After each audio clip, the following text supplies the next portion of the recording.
Mga Kalingap Angels, hindi sumipot sa ribbon cutting sa bahay ni Dara.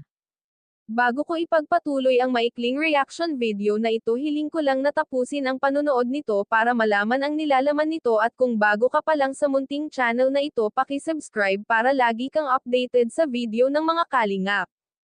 At huwag natin kalimutan suportahan ang ama ng Kalingap na si Val Santos Matubang at si Kalingap Rab. Isang mapagpalang araw sa inyong lahat, mga Kalingap.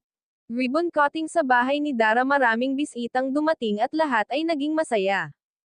Pero maraming nakapansin sa hindi pagsipot ng mga Kalingap Angels. Kaya maraming nakapansin kay Dara na ito ay tahimik.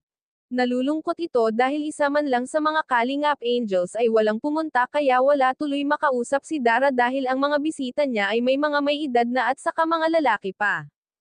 Maraming ang viewers ang nagkomento na baka galit kay Dara ang mga Kalingap Angels o baka naman daw ay nagtampuhan sila. Kaya hindi ito nagsipuntahan. Maraming bisitang nagsasabi na napakalayo nga talaga itong bahay ni Dara sa kalsada, pero kinaya ni Dara maglakad makapasok lang sa paaralan.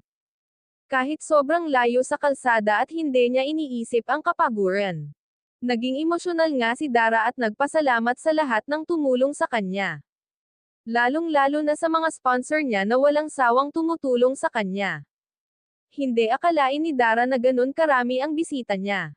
May mga viewers din na nag-aabang kung makarating ba ang tatay ni Dara, pero walang ama na dumating.